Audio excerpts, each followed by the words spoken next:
Let's pick up on that. What are the changes that we see coming in foreign policy? I mean, we've always noted that in Donald Trump's first term, he was, John, it's at the Lemire press conference in Helsinki, where he gets him to say that he trusts Putin more than his own intel people. There was what he said, but then there was a tough Republican Senate that would hit Russia with one sanction after another sanction after another sanction. So a lot of pro-Putin talk. But the actual legislation and the action toward Russia, tougher. Yeah. What do we expect this time? I think Congress has changed since then, right? I think at that point, the Republicans in Congress, led by Mitch McConnell, felt that Trump was kind of a not particularly legitimate leader on foreign policy and was willing to defy him. Today, you've got a House Republican caucus that voted majority against the latest tranche of Ukraine aid. I think the other thing that's really important here on foreign policy, just right up front, is NATO. He doesn't have to withdraw from NATO. He tried, thought he wanted to do it several times during his first term, was talked out of it by more establishment Republicans around him. It doesn't matter anymore whether he actually pulls out, because what he has said about Article 5 means that NATO is, in effect, a dead letter. If you do not believe that the United States is going to come to the defense of allies, which he's made very clear is not a given, then it doesn't really mean all that much. And I think so you see all over the world today people recalculating, recalibrating their expectations. Does China actually worry so much about the United States when it comes to things like Taiwan, when it comes to things like South China Sea? Probably not. Trump never expressed much of an interest in those issues.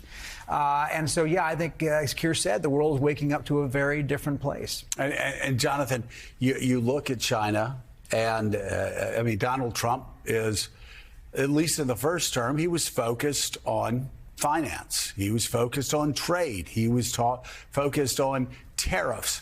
He was not focused so much on Taiwan. And so now there really is a big question. Is the United States over the next 4 years going to abandon Ukraine and their fight for their life, and also the Taiwanese? Because the Biden, this will get lost in history for quite some time, but the Biden administration was tough on China. You look at what they did from Australia all the way up to the Philippines, Guam. I mean, they really were hemming China in. I suspect he'll probably retreat from that one. Yeah, Biden was tough on China and bolstered our Pacific partners, and he believed in transatlantic alliances. I mean, NATO not only was strengthened but expanded. One of the signature foreign policy achievement of the Biden administration is the way he rallied the world to help Kyiv, and all of that is now in danger. To Peter's point, Donald Trump never expressed much interest in Taiwan. He has made it clear that the aid to Ukraine will come to an end. His running mate, the Vice President-elect J.D. Vance, has done the same. He also, Trump has made it clear to Prime Minister Benjamin Netanyahu, we should note, just yesterday, as Americans are going to the polls, dismissed the one member of his cabinet, Gallant, who was standing up to him, sort of solidifying his control there. And Trump has said to Netanyahu, do what you need to do in terms of the Middle East. So this is a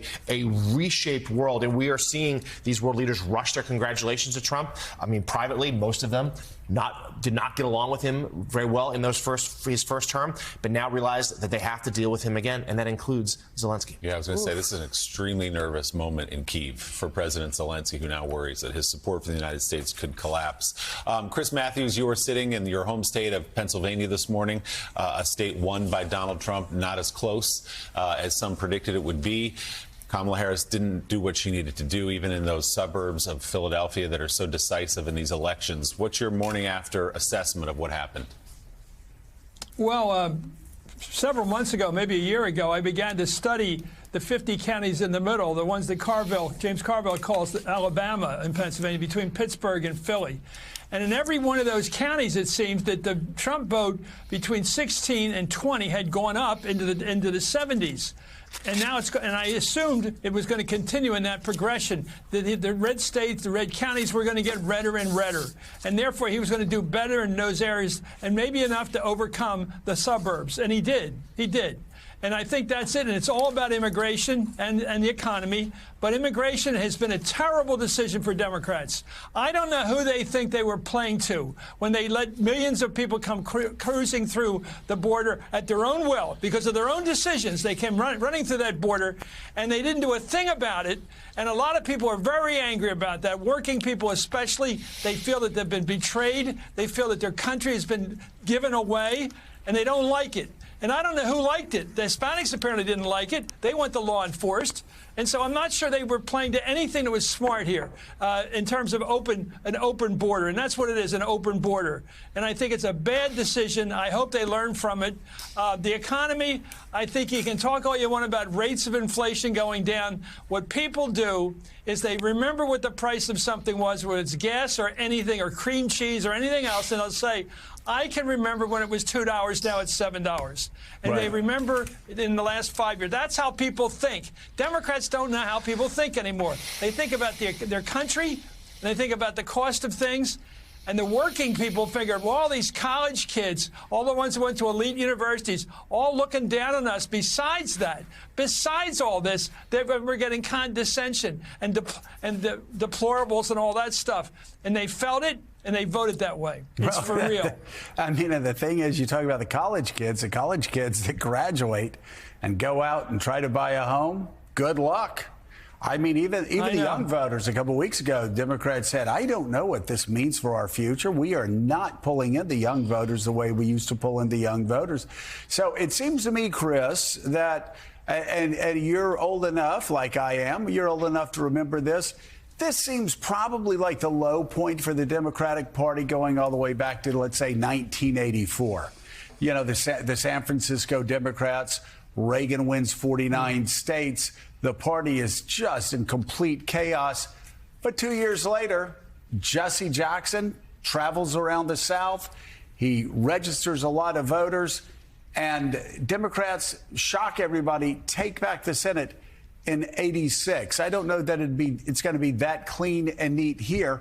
But, man, there has to be a real re-examination for all the reasons we were talking about. A lot of it having to do with things that progressives don't like to talk about, and that is the political correctness. You know, we were talking about some issues here, and Willie showed me what he had written down on his piece of paper, where he's also talking about the sort of these things that upset working class Democrats that used to always vote Democratic and are now voting Republican.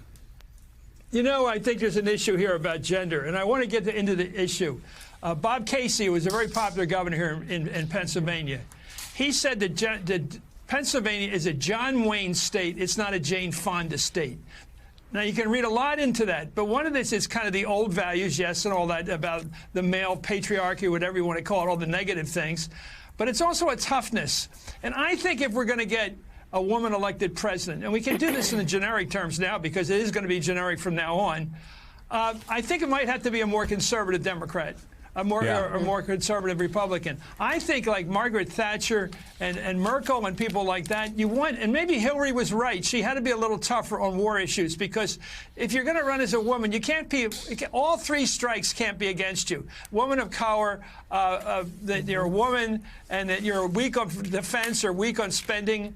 You know, the Democrats have got to stop all this spending. I mean, my wife loves to argue. She's a big Democrat. And she says, you know, the economy's in great shape. I said, yeah, the more government spends money, the more it does, the more it jacks up prices. It just does. Yeah. That's what you do during a recession. You spend more money. If you spend more money, the prices of things go up. And that's a fact. And the Democrats never addressed that. They just went right past the graveyard and said, oh, no, we don't know how this inflation came to be. I don't understand that. Yeah. We don't understand the border problem. Yes, we do understand the border problem.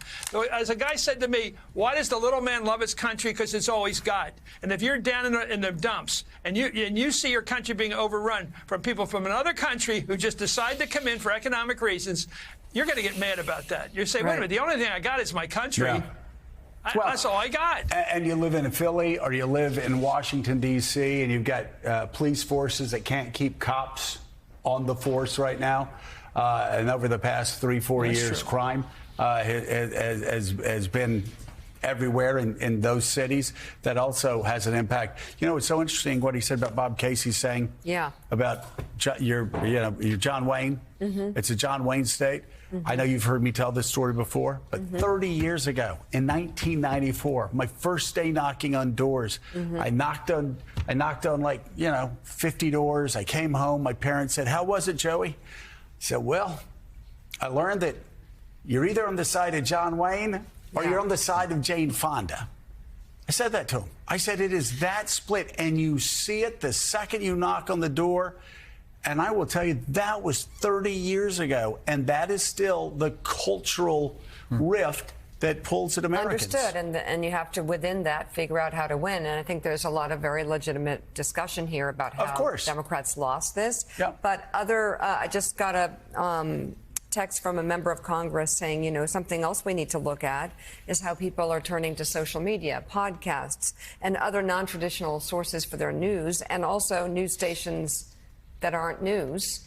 And I canvassed in all of the battlegrounds. I was shocked by the amount of misinformation voters were truly repeating back to me. Truly shocked. I do believe this is what caused the collapse of the Democrats nationwide. You cannot win when people believe lies. But I think that's fair too. And Willie, we talk about it all the time. We talk to our friends who are lawyers, who are money people on Wall Street.